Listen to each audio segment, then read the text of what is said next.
तकबीर में कलमा में नमाजों में अज़ा में, तकबीर में कलमा में नमाजों में अज़ा में,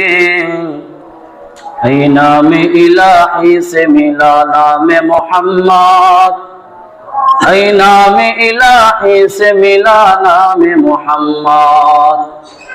तकबीर में कलमा में नमाजों में अज़ा में, तकबीर में कलमा में नमाजों में अज़ा में, नाम इलाही से मिला नाम मोहम्मद, नाम इलाही से मिला नाम मोहम्मद।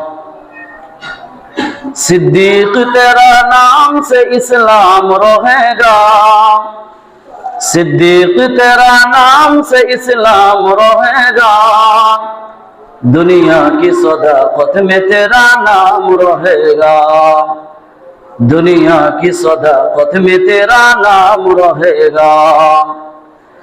फारूक तेरा नाम से इस्लाम रहेगा, फारूक तेरा नाम से इस्लाम रहेगा, दुनिया की अदालत में तेरा नाम रहेगा, दुनिया की अदालत में तेरा नाम रहेगा। उस्मान तेरा नाम से इस्लाम रहेगा, उस्मान तेरा नाम से इस्लाम रहेगा, दुनिया की सखावत में तेरा नाम रहेगा, दुनिया की सखावत में तेरा नाम रहेगा। हैदर तेरा नाम से इस्लाम रहेगा, हैदर तेरा नाम से इस्लाम रहेगा, दुनिया की शुजाअत में तेरा नाम रहेगा, दुनिया की शुजाअत में तेरा नाम रहेगा। अल्हम्दुलिमन क़द्दर खैरहु व ख़बाला, अल्हम्दुलिमन क़द्दर खैरहु व ख़बाला, व शुक्र लिमन सव्वर हुस्नन व जमाला, व शुक्र लिमन सव्वर हुस्नन व जमाला। फर्दुन समदुन अन सिफतिन खल्क़ बरीयुन, फर्दुन समदुन अन सिफतिन खल्क़ बरीयुन, रब्बुन अज़लियुन खलक़ल खल्क़ कमाला, रब्बुन अज़लियुन खलक़ल खल्क़ कमाला। सम्मानित मुसल्लियाने किराम, মহান রব্বুল আলামিনের দরবারে লাখো কোটি শুকরিয়া আদায় করি, যে আসমানের মালিক, জমিনের মালিক, অত্যন্ত দয়া করে ভালোবেসে মহব্বত করে অসংখ্য অগণিত মানুষ থেকে যাচাই করে বাছাই করে পৃথিবীর সর্বোত্তম স্থান আল্লাহর ঘর মসজিদে আসার এবং বসার তৌফিকটুকু দান করেছে।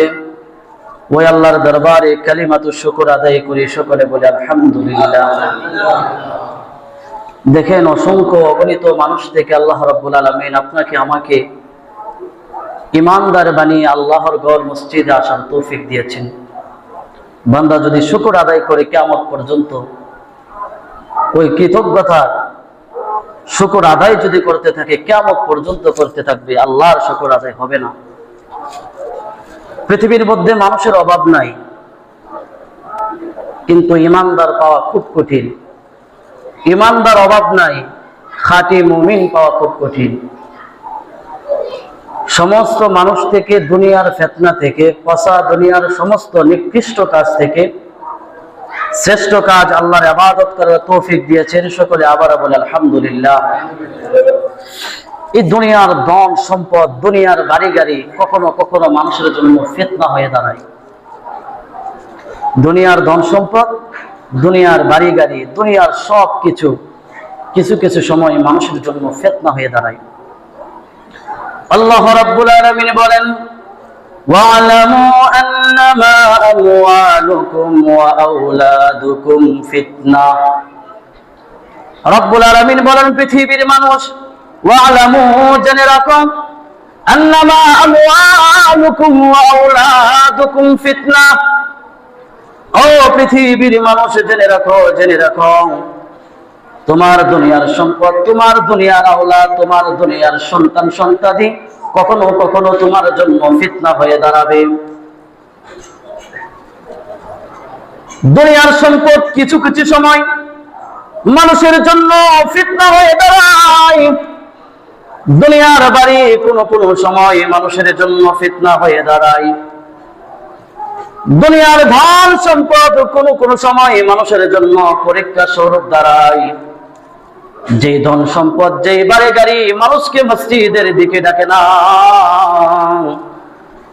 যে ধন, যে সম্পদ তোমাকে মসজিদ থেকে ফিরিয়ে রাখে, ভালো ভালো কাজ থেকে ফিরিয়ে রাখে, আল্লাহর ইবাদত থেকে ফিরিয়ে রাখে, নিঃসন্দেহে ওই সমস্ত ধন সম্পদ তোমার জন্য ফিতনা। যেই সন্তানের মহব্বত, যেই সন্তানের ভালোবাসা, যেই সন্তানের আদর সোহাগ, যেই স্ত্রীর ভালোবাসা আদর সোহাগ, যে মেয়ের ভালোবাসা আদর সোহাগ তোমাকে মসজিদ থেকে ফিরিয়ে রাখে, ওই স্ত্রী তোমার জন্য ফিতনা, ওই সম্পদ তোমার জন্য ফিতনা। এই জন্য মুসলমান ইমানদার সম্পদ পাহাড় সমান হয়ে যাক, কোনো বাধা নাই। সাবধান সাবধান, তোমার সম্পদ আমার তো তোমার সন্তান যেন ফিতনা না হয়ে দাঁড়ায় সেদিকে লক্ষ্য রাখতে হবে। তোমার সম্পদ, তোমার বাড়ি, তোমার ঘর, এই সমস্ত কিছু যেন তোমার জন্য ফিতনা হয়ে না দাঁড়ায়। আজকে সমাজের দিকে লক্ষ্য করে দেখুন না একবার, এই সম্পদ আমার জন্য ফিতনা হয়ে দাঁড়িয়েছে, এই বাড়ি আমার জন্য ফিতনা হয়ে দাঁড়িয়েছে, এই ঘর আমার জন্য ফিতনা হয়ে দাঁড়িয়েছে, আমার সন্তান আমার জন্য ফিতনা হয়ে দাঁড়িয়েছে, আমার সন্তানের মহব্বত আমাকে মসজিদে আসতে দেয় না, আমার ধন সম্পদের মহব্বত আমাকে মসজিদে আসতে দেয় না, আমার টাকার মহব্বত আমাকে মসজিদে আসতে দেয় না, আমার দুনিয়ার মহব্বত আমাকে মসজিদে আসতে দেয় না। সব কিছু আপনার আমার জন্য এখন ফিতনা, এই সব কিছু আপনার আমার জন্য এখন ফিতনা। এজন্য মুসলমান, আল্লাহ বলেছেন পৃথিবীর মানুষ, তোমার ধন, তোমার সম্পদ, দুনিয়ার মহব্বত যেন তোমার জন্য ফিতনা না হয়ে দাঁড়ায়, এজন্য খেয়াল রাখবেন। ধন সম্পদ থাকাটা অপরাধ নয়, বরং ইমানদার যদি ধন সম্পদ সুন্দরভাবে তার ধন সম্পদ পরিচালনা করতে পারে, তার জন্য সওয়াবের কাজ। কিন্তু এই দুনিয়ার মহব্বত, তার বাড়ি, তার ঘর, তার সম্পদ যদি সঠিকভাবে দুনিয়ার মধ্যে পরিচালনা করতে না পারে, এই সন্তান, বাড়ি, ঘর তোমার জন্য হবে ফিতনা। এটা আল্লাহ বলেছেন। সাবধান, তোমার ধন সম্পদ, তোমার বাড়ি, তোমার ঘর, দুনিয়ার মহব্বত যেন তোমার জন্য ফিতনা না হয়ে দাঁড়ায়।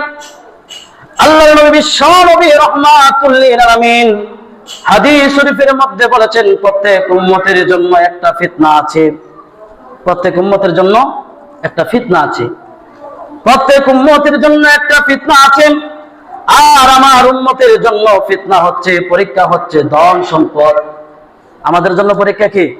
ধন সম্পদ। কথা বলেন, আমাদের পরীক্ষা ধন সম্পদ। আল্লাহর নবী বলেছেন, ইন্না লিকুল্লি উম্মাতিন ফিতনাতান ওয়া ফিতনাতু উম্মাতিল মাল। রাহমাতুল লিল আলামিন বলেন, ইন্না লিকুল্লি উম্মাতিন ফিতনাতান, পৃথিবীর সমস্ত উম্মতের জন্য একটা ফিতনা রয়েছে, ওয়া ফিতনাতু উম্মাতিল মাল, আর আমার সম্পদ, আমার উম্মতের জন্য বড় ফিতনা হয়েছে তার মাল, তার ধন। এই ধন সম্পদ আমাদের জন্য বড় ফিতনা। আজকে মসজিদে আসি না, খবর রাখি না, আল্লাহর ইবাদতে আসি না, কেন আসি না? একটু চিন্তা করে দেখবেন, এটার জন্য আসি না। শুধু দুনিয়া দুনিয়া দুনিয়া, শুধু দুনিয়া দুনিয়া দুনিয়া, আজকে জীবনটা কাটাই দিলাম। এজন্যই তো বলা হয়েছে, হুব্বুদ দুনিয়া রাসু কুল্লি খতিআ, দুনিয়ার মহব্বত রয়েছে উম্মতের জন্য সমস্ত গুনাহের মূল। দুনিয়ার ভালোবাসা হয়েছে উম্মতের জন্য সমস্ত গুনাহের মূল। এই পৃথিবীটা হয়েছে উম্মতের জন্য টয়লেটের মতন। আমরা বাথরুমের মধ্যে যাই, প্রয়োজন শেষ করে আবার বের হয়ে আসি, প্রয়োজন যতটুকু দরকার ততটুকু থাকি। এই দুনিয়াটা হয়েছে আপনার আমার জন্য একটা থাকার জায়গা, কিছুদিনের জায়গা, মুসাফির খানা। এজন্যই তো কবি বলেন, ইহা হাম সব মুসাফির হাই, কবর আখের ঠিকানা, কোই আগে রওয়ানা হাই, কোই পিছে রওয়ানা। এই দুনিয়াটা হয়েছে দুনিয়ার মহব্বত, দুনিয়ার ভালোবাসা হয়েছে এই উম্মতের জন্য গুনাহের মূল। এটা রাসূলের কথা। এজন্য সাবধান মুসলমান ইমানদার, দুনিয়ার মহব্বত আর দুনিয়ার ভালোবাসা তোমাকে যেন জাহান্নামের পথে ডেকে না নেয়। দুনিয়ার মহব্বত, দুনিয়ার ভালোবাসা যেন তোমাকে জাহান্নামের দিকে টেনে না নেয়। সব দিক দিয়ে সর্বক্ষণ মানুষ যখন চেষ্টা করবে, চিন্তা করবে, সফলতার দ্বার প্রান্তে যাবে। মানুষ খাবে কিভাবে? যদি চিন্তা করে রাসূলের সুন্নাত অনুযায়ী খাবো, খাবারটা হলো রাসূলের সুন্নাত তরিকা হয়ে গেল, এই দুনিয়ার খাবারও তোমার জন্য একটা ইবাদত হয়ে গেল। দুনিয়ার খাবারটা ইবাদত হয়ে যাবে। টয়লেটে যাবেন নিজের প্রয়োজনে, নিজের প্রয়োজন ছাড়া হলো রাসূলের সুন্নাহ অনুযায়ী করার কারণে এই টয়লেটে যাওয়া তোমার জন্য ইবাদত হয়ে যাবে। এজন্য মুসলমান দুনিয়ার চলাকালীন প্রতিটা কাজ আমরা রাসূলের সুন্নাত তরিকা যদি করি, প্রতিটা কাজ, প্রতিটা ক্ষেত্রে, প্রতিটা পা যদি রাসূলের সুন্নাত তরিকা আমরা ফেলতে পারি, তাহলে আপনার জন্য আমার জন্য আখিরাত বড় সহজ হয়ে যাবে। আর না হয় এই আখিরাত আমার জন্য কঠিন হয়ে যাবে, আপনার জন্য কঠিন হয়ে যাবে। এই দুনিয়া বড় স্বার্থপর, দুনিয়া কাউকে জায়গা দেয় না, এই দুনিয়া কাউকে বসবাস করতে দেয় না। এই দুনিয়ার মধ্যে তুমি বাড়ি দিলা, এই দুনিয়াকে তুমি ঘর দিলা, এই দুনিয়াকে তুমি সন্তান দিলা, এই দুনিয়াকে তুমি সম্পদ দিলা। তুমি যখন দুনিয়া থেকে চলে যাইবা, দুনিয়া তোমাকে কিছুই দিবে না। তুমি যখন দুনিয়া থেকে চলে যাইবা, এই দুনিয়া তোমাকে তোমার বাড়ি দিবে না। তুমি যখন দুনিয়া থেকে চলে যাইবা, এই দুনিয়া তোমার সন্তান তোমাকে দিয়ে দিবে না। তুমি একা একাই যাইতে হবে, তুমি একা একা যেতে হবে। এই দুনিয়াকে তুমি সব দিলা, সব কিছু করলা, কিন্তু দুনিয়া বড় কঠিন। দুনিয়া মানুষকে ধোঁকা দেয়। এই ধোঁকার দুনিয়া আজকে এই পৃথিবীর মধ্যে আমরা চলাফেরা করি, মনে করি এই পৃথিবীটাই শেষ। না, এই পৃথিবীর সব কিছু ধোঁকা। একটা সময় আসবে এই পৃথিবী ধ্বংস হয়ে যাবে, মানুষ থাকবে না, আসমান থাকবে না, জমিন থাকবে না, সব কিছু ধ্বংস হয়ে যাবে। সব কিছু ধ্বংস হয়ে যাবে, থাকবে না কোনো কিছু, সব কিছু ধ্বংস হয়ে যাবে। দুনিয়াতে আমরা এমন ভাবে চলাফেরা করি, মনে করি এটাই শেষ, এটাই আমার জন্য শেষ দুনিয়া, আর কোথাও যেতে হবে না। এই 60 বছর আর 70 বছরের জিন্দেগি এমন ভাবে পার করে আল্লাহ যে বলেছেন, ওমা খলাকাতুল জিন্না ওয়াল ইনসা ইল্লা লিয়াবুদুন, পৃথিবীর মানুষ তোমাকে বানাইলাম ইবাদত করার জন্য। সে মূল কথাই আমরা বলে গেলাম।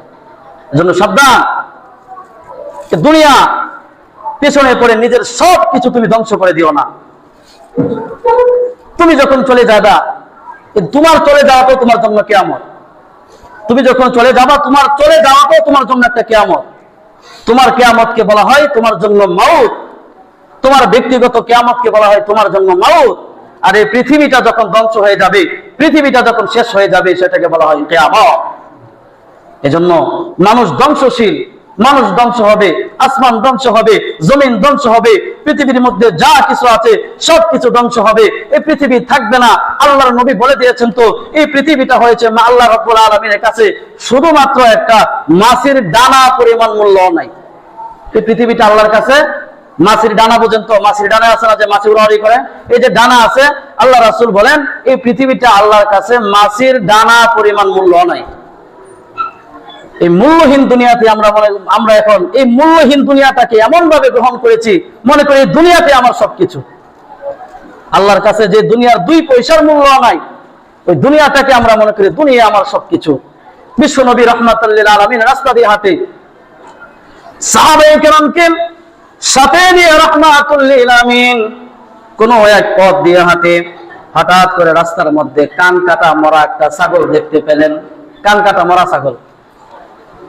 সাহাবায়ে কেরামকে ডেকে ডেকে বলে, ও সাহাবায়ে কেরাম, তোমরা এমন কেউ আছো কি এই কান কাটা মরা ছাগলটাকে 1 দিরহামের বিনিময়ে কিনবা? সাহাবায়ে কেরাম ডাক দিয়ে বলে, ইয়া রাসূলুল্লাহ, ইয়া হাবিবাল্লাহ, ওগো রাহমাতুল লিল আলামিন, এই মরা ছাগলটা 1 দিরহাম তো দূরের কথা, যদি আমাদেরকে ফ্রি ভাবে দেওয়া হয় তারপর আমরা কেউ এটাকে নিব না। আল্লাহর হাবিব রাহমাতুল লিল আলামিন বলেন, এই মরা কান কাটা ছাগলের যেমন দুনিয়ার মধ্যে যেমন মূল্য নাই, তোমার কাছে যেমন মূল্য নাই, আমার কাছে যেমন মূল্য নাই, আল্লাহ রাব্বুল আলামিনের কাছে এই পৃথিবীর কোনো মূল্য নাই। আল্লাহর কাছে পৃথিবীর কোনো মূল্য নাই। তো মরা কান কাটা ছাগলের যেমন মূল্য নাই এই পৃথিবীর মধ্যে, ঠিক তেমনই ভাবে আল্লাহর কাছে এই পৃথিবীর কোনো মূল্য নাই। মূল্যহীন দুনিয়ার মধ্যে আমরা আছি, ঘোরাফেরা করতেছি। এই মূল্যহীন দুনিয়ার মধ্যে আমরা নিজেকে সব কিছু বানিয়ে ফেললাম। এই মূল্যহীন দুনিয়ার মধ্যে আল্লাহ আমাকে এলেম দান করেছে, কেন এলেম দান করলো চিন্তা করলাম না।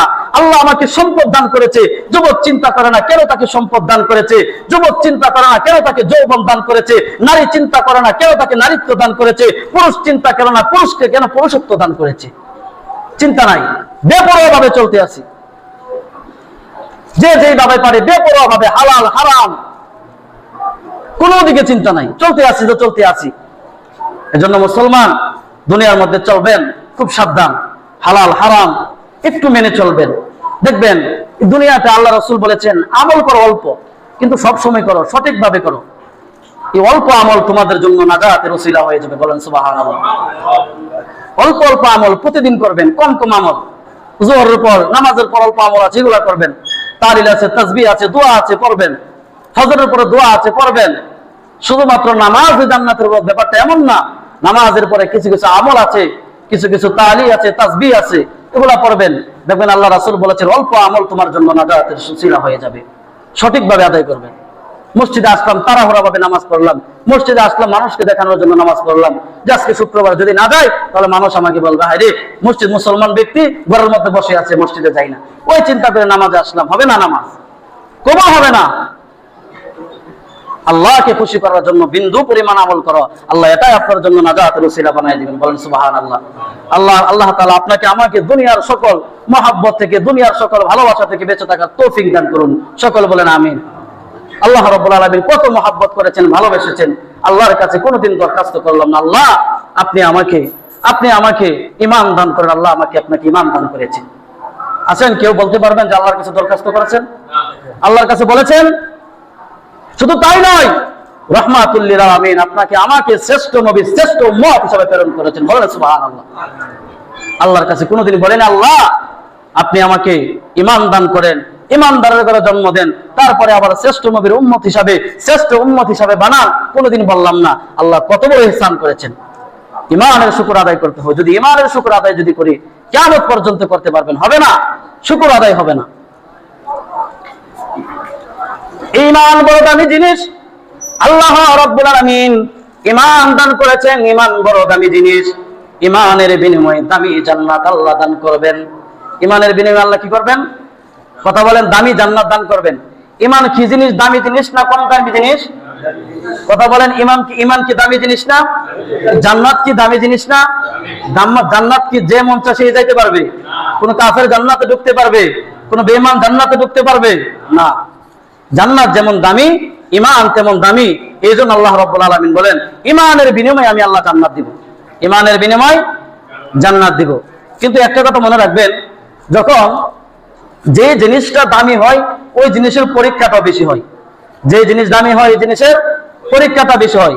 আপনি বাজারে যাবেন, 5 টাকার একটা নোট দিবেন দোকানদারকে, দোকানদার খুলে দেখবে না, দেখবে? চিন্তাও করবে না, সে তার ক্যাশের মধ্যে ঢুকিয়ে ফেলবে। কিন্তু 1000 টাকার একটা নোট যদি দেন, তখন দেখবেন সে বারে বারে ধরে চিপ দেয়, আবার ছেড়ে দেয়, 2 মাথা একত্র করে পরীক্ষা করে বারবার। তো তারা কি প্রমাণ হলো? 2 টাকার তেমন মূল্য নাই, 5 টাকার তেমন মূল্য নাই। 5 টাকাকে পরীক্ষা করতে হয় না, 2 টাকাকে পরীক্ষা করতে হয় না, 1000 টাকার 500 টাকার খুব মূল্য। এই জন্য দোকানদার বারবার পরীক্ষা করে। আল্লাহ বলেন পৃথিবীর মানুষ, তোমরা মনে করেছো ঈমান দিয়েছি, সম্পদ দিয়েছি, তোমাদেরকে এমনিতে ছেড়ে দেওয়া হবে। না না না, ঈমান যেমন দামি জিনিস, জান্নাত তেমন দামি জিনিস। ঈমান দান করেছি, ঈমানের বিনিময়ে জান্নাত দেব আমি আল্লাহ। তোমাদের ঈমানের পরীক্ষা করব। বলেন সুবহানাল্লাহ। ঈমানের পরীক্ষা করবে আল্লাহ। ঈমান এমন কঠিন জিনিস, আরেকটা যদি উদাহরণ দিতে তাহলে সহজে বুঝতে পারবেন। যেমন কোন ব্যক্তি স্বর্ণ নিয়ে যদি স্বর্ণকারের কাছে যায়, তখন দেখবেন স্বর্ণকার পুষ্টি পাথর দিয়ে এটাকে পরীক্ষা করে। উস্তাদও যদি ছাত্রের কাছে যায়, এই ছাত্র এই স্বর্ণটাকে পুষ্টি পাথর দিয়ে পরীক্ষা করে। বাবাও যদি সন্তানের কাছে যায়, সন্তানও যদি বাবার কাছে যায়, বাবার কথা সন্তান মানতে রাজি না, সে পুষ্টি পাথর দিয়ে এই স্বর্ণটাকে পরীক্ষা করবে।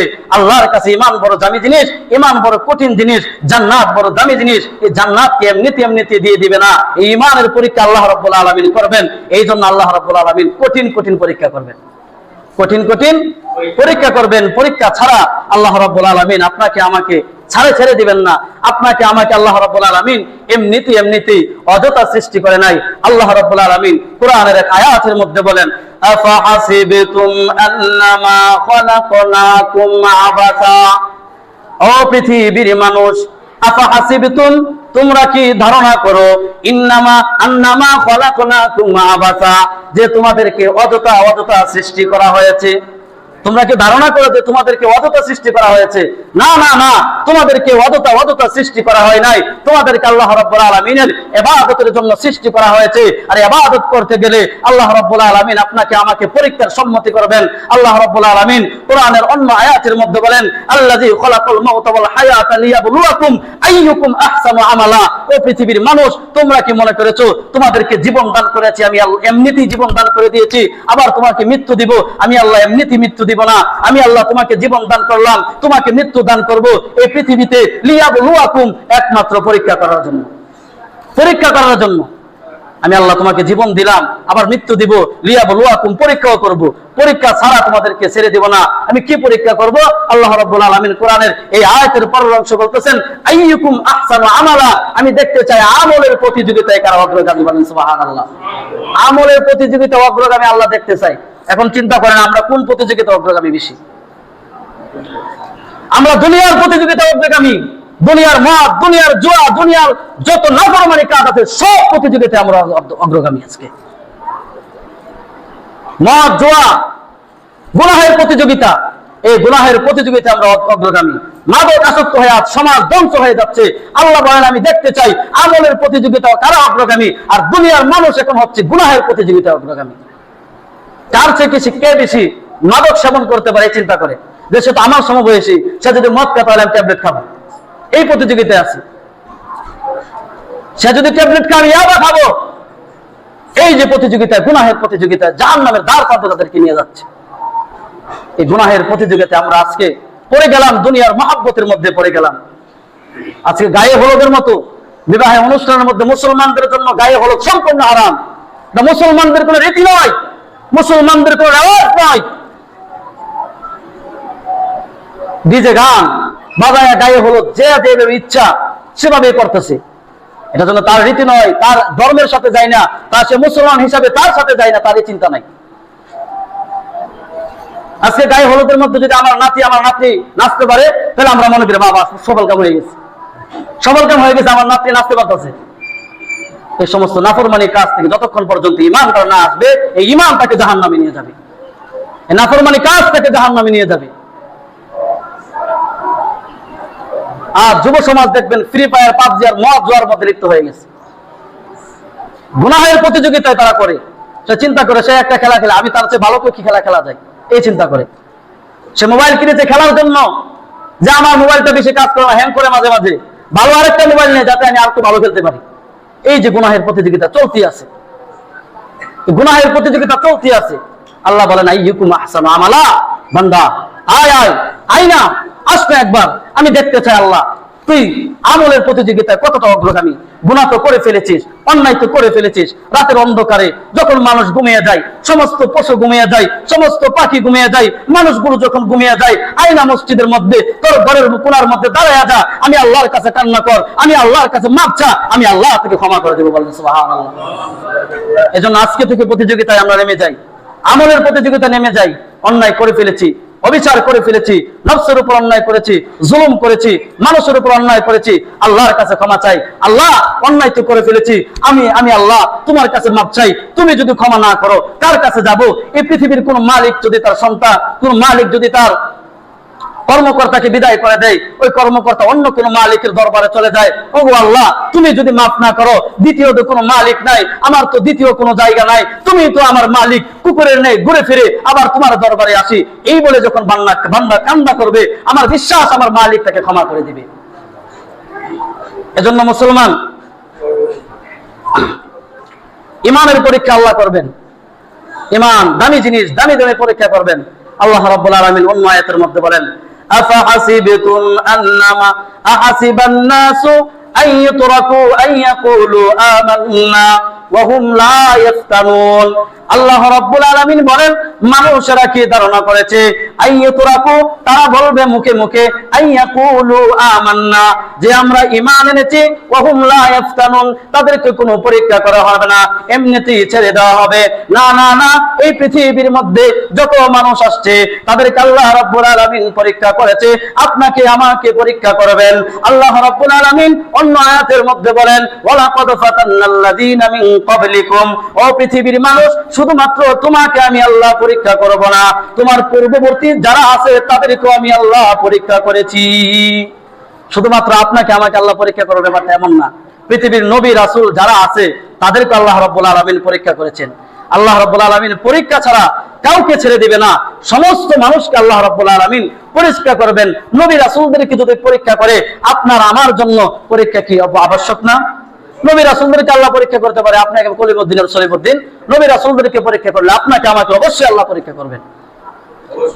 আল্লাহ রাব্বুল আলামিন নবীদেরকে পরীক্ষা করেছেন। হযরত ইব্রাহিম আলাইহিস সালাতু ওয়াস সালামকে আল্লাহ রাব্বুল আলামিন একাধিকবার পরীক্ষা করেছেন, সব পরীক্ষায় আল্লাহ রাব্বুল আলামিন সফলতা দান করেছেন। হযরত ইব্রাহিম আলাইহিস সালাতু ওয়াস সালামের সন্তান যখন ইসমাঈল আলাইহিস সালাতু ওয়াস সালামের বয়স যখন 1 বছর পূর্ণ হলো, আল্লাহর পক্ষ থেকে নির্দেশ এলো, ও ইব্রাহিম, তোমার সন্তান আর তোমার স্ত্রীকে এমন একটা জঙ্গলে রেখে আসো, এমন একজন জায়গায় নির্বাসন করে দাও যেখানে কোনো মানুষ থাকে না, যেখানে কোনো খাবার নাই। আল্লাহ রাব্বুল আলামিনের নির্দেশে হযরত ইব্রাহিম আলাইহিস সালাতু ওয়াস সালাম তার সন্তান আর তার বিবিকে এমন এক মক্কার এমন এক জঙ্গলের মধ্যে রেখে আসলেন, যে জঙ্গলের মধ্যে কোনো মানুষ নাই, যে জঙ্গলের মধ্যে কোনো খাবার নাই। হযরত ইব্রাহিম আলাইহিস সালাতু ওয়াস সালাম স্ত্রীকে রেখে চলে যায়। স্ত্রী রেখে বলে, ও আমার স্বামী, আপনি যে আমাকে জঙ্গলের মধ্যে রেখে চলে যাচ্ছেন, যেখানে কোনো খাবারের ব্যবস্থা নাই, যেখানে কোনো পানির ব্যবস্থা নাই, আমি কোত্থেকে পানি খাবো? ইব্রাহিম নবী হাত দ্বারা ইশারা দিয়ে বললেন, ও আমার পানির স্ত্রী, তোমাকে জঙ্গলে রেখে যাওয়ার আমার কোনো ইচ্ছা নাই, আল্লাহ রাব্বুল আলামিনের পক্ষ থেকে নির্দেশ। হযরত হাজরা আলাইহিস সালাতু ওয়াস সালাম ডাক দিয়ে বলে, ও আমার স্বামী, যে আল্লাহ রাব্বুল আলামিন নির্দেশ করেছে জঙ্গলে রাখার জন্য, আমি এমন আল্লাহর প্রতি ঈমান আনি নাই যে আল্লাহ রাব্বুল আলামিন এই মরুভূমির মধ্যে আমার খাবারের ব্যবস্থা করতে পারবে না, আমার পানির ব্যবস্থা করতে পারবে না। আমি তো এমন আল্লাহর প্রতি ঈমান এনেছি যে আল্লাহ এই মরুভূমির মধ্যে আমাকে পানির ব্যবস্থা করে দেবেন। বলেন না সুবহানাল্লাহ। পরীক্ষা করলে তোমার সন্তানকে রেখে আসো, তোমার স্ত্রীকে রেখে আসো, এমন জায়গায় রেখে আসো যে জায়গার মধ্যে কোনো পানি নাই, যে জায়গার মধ্যে কোনো ঘর নাই, যে জায়গার মধ্যে মানুষের বসবাসিতে নাই, পানি নাই, খাবার নাই, এমন জায়গায় রেখে আসো। এমন জায়গায় রেখে আসলেন। স্ত্রী কেমন ছিল, আল্লাহর প্রতি কতটা বিশ্বাস স্থাপন করেছে যে আমি এমন আল্লাহর প্রতি ঈমান আনি না যে আল্লাহ আমাকে মরুভূমিতে খাবার দিতে পারবেন না। এরপরে আমরা জমজম কূপ পাই, এই যে জমজম কূপের পানি খাই। হযরত ইসমাঈল আলাইহিস সালাতু ওয়াস সালামের যখন পানির পিপাসা লাগলো, ওই সেখান থেকে যখন হযরত হাজরা আলাইহিস সালাতু ওয়াস সালাম সাফা এবং মারওয়া ঘুরতে শুরু করলেন, তখন আল্লাহ রাব্বুল আলামিন ইসমাঈল আলাইহিস সালাতু ওয়াস সালামের পায়ের ছোঁয়াতে একটা নহর দিয়ে দিলেন। আজকের এই নহরের নাম হয়েছে জমজম কুয়া। ইসমাঈল নবীর পায়ের ছোঁয়া, এই পায়ের ছোঁয়ার পানি কিয়ামত পর্যন্ত চলবে, পানির মধ্যে শেফা রয়েছে। এজন্য আল্লাহর প্রতি যদি বিশ্বাস স্থাপন করতে চাও, আল্লাহর প্রতি যদি বিশ্বাস স্থাপন করো, যেখানে থাকো, যদি আসমানে থাকো, জমিনে থাকো, মরুভূমিতে থাকো, আল্লাহর প্রতি যদি বিশ্বাস থাকে, আল্লাহ আমাকে পাঠিয়েছে, রিজিকের ব্যবস্থায় আল্লাহ করবে, এই বিশ্বাস যদি থাকে, তুমি যেখানে থাকো আল্লাহ তোমাকে খাবারের ব্যবস্থা করে দিবে। হযরত ইসমাঈল নবীকে আরো পরীক্ষা করেছেন আল্লাহ রাব্বুল আলামিন। ইসমাঈল নবীর যখন 12 বছর, 13 বছর, 14 বছর হয়ে যাবে, আল্লাহর পক্ষ থেকে নির্দেশ আসলেন, ও ইব্রাহিম, তুমি তোমার সন্তানকে জবাই করো। 12 বছরের সন্তান, 12 বছরের সন্তান, 14 বছরের সন্তান, আমাদের জন্য চিন্তা থাকে যে সন্তানকে কিভাবে আমরা বড় করব। কিন্তু এমন সন্তানকে যখন আল্লাহ নির্দেশ দিলেন জবাই করো, ইব্রাহিম আলাইহিস সালাতু ওয়াস সালাম জবাই করতে প্রস্তুত হয়ে গেলেন। বলেন সুবহানাল্লাহ। শুধু কি তাই, হযরত জাকারিয়া আলাইহিস সালাতু ওয়াস সালামকে আল্লাহ পরীক্ষা করেছেন। হযরত জাকারিয়া নবীকে আল্লাহ রাব্বুল আলামিন কেমন পরীক্ষা করেছেন। হযরত জাকারিয়াকে যখন ইহুদিরা তাড়া করতে শুরু করলেন, হযরত জাকারিয়া আলাইহিস সালাতু ওয়াস সালাম গাছের কাছে আশ্রয় চাইলেন। হযরত জাকারিয়া নবীকে গাছ আশ্রয় দিলেন। ইহুদিরা দৌড়ে দৌড়ে জাকারিয়া আলাইহিস সালাতু ওয়াস সালামকে খুঁজে পায় না। হঠাৎ গাছের কাছে আসলেন, এমনিতেই শয়তান পাগড়ি আর পাঞ্জাবি দাঁড়ায় বলে, তোমরা কি খুঁজো? এই দিক দিয়ে একটা বৃদ্ধ লোক গেছে, হ্যাঁ গেছে। কোথায় গেছে? গাছের ভিতরে। তুমি কি পাগল হয়ে গেছো? গাছের ভিতরে কিভাবে মানুষ যা? আমি জানি তুমি বিশ্বাস করবে না, শয়তানকে আমি জানি তোমরা বিশ্বাস করবে না, ওই দেখো একটা কাপড় দেখা যায়। তো কোন কাপড়? জাকারিয়া আলাইহিস সালাম যে কাপড় পরছিল, কাপড়ের একটা অংশ, পাঞ্জাবের একটা অংশ বাইরে বাড়িয়ে নিছে। তখন হ্যাঁ, এই লোকই তো, এই লোকে গাছের ভিতর আছে। তখন আল্লাহ রাব্বুল আলামিন জাকারিয়া আলাইহিস সালামকে পরীক্ষা করলেন। তখন ইহুদিরা বলল, এই গাছ থেকে, এই গাছের ভিতর থেকে জাকারিয়াকে বের করতে পারবো না, সুতরাং গাছ কেটে ফেলবো, জাকারিয়াকে হত্যা করব। আল্লাহর নবীকে তারা তাদের জাকারিয়া আলাইহিস সালামকে করাত দিয়ে কেটে ফেললেন, গাছও কাটলেন, জাকারিয়া আলাইহিস সালামকে কাটলেন। আল্লাহ রাব্বুল আলামিনকে বললেন, ও আল্লাহ, আমাকে কাটা হচ্ছে, আপনি কি আমাকে রক্ষা করবেন না? আল্লাহ রাব্বুল আলামিন বললেন, ও জাকারিয়া, এটাই তোমার জন্য পরীক্ষা, তুমি যদি শব্দ করো তাহলে নবুয়তের খাতা থেকে তোমার নাম উঠে যাবে। কি পরীক্ষা? জীবন দিয়ে নবীরা পরীক্ষা দিয়েছে। এজন্য মুসলমান, এই পৃথিবীটা হয়েছে আপনার আমার জন্য পরীক্ষার হল। এই পৃথিবীটা হয়েছে আপনার জন্য আমার জন্য পরীক্ষার হল। এই দুনিয়া চিরস্থায়ী না, এই দুনিয়ার বাড়ি, দুনিয়ার সম্পদ চিরস্থায়ী না, সবকিছু রেখে যেতে হবে। এই পরীক্ষার জন্য প্রস্তুতি থাকেন, কখন কার উপর কোন পরীক্ষা চলে আসে। আল্লাহ আমাদেরকে কি পরীক্ষা দিবেন? আল্লাহ রাব্বুল আলামিন কোরআনের অন্য আয়াতের মধ্যে বলেন, وَلَنَبْلُوَنَّكُمْ بِشَيْءٍ مِّنَ الْخَوْفِ وَالْجُوعِ وَنَقْصٍ مِّنَ الْأَمْوَالِ وَالْأَنفُسِ وَالثَّمَرَاتِ وَبَشِّرِ الصَّابِرِينَ। আল্লাহ বলেন, ওয়ালানাবলুওয়ান্নাকুম, আমি তোমাদেরকে অবশ্যই অবশ্যই পরীক্ষা করব। আল্লাহ আমাদেরকে বলতেছেন, ওয়ালানাবলুওয়ান্নাকুম, আমি তোমাদেরকে অবশ্যই, তাকিদ দিয়ে বলতেছেন, একবার না, অবশ্যই অবশ্যই পরীক্ষা করব। বিশাইইন, কোন কোন বিষয় দ্বারা পরীক্ষা করব? এটা আল্লাহ বলতেছেন, মিনাল খাউফ, আমি আল্লাহ তোমাদেরকে ভয় দ্বারা পরীক্ষা করব। এক নম্বরে কি দ্বারা পরীক্ষা করব? ভয় দ্বারা, খৌফ দ্বারা পরীক্ষা করবে। আল্লাহ পরীক্ষা করবে পৃথিবীর মানুষদেরকে, কখনো শত্রুর ভয়, কখনো দুনিয়ার মধ্যে ঈমান আনার কারণে তার উপর অত্যাচার করা হবে, তার উপর জুলুম করা হবে।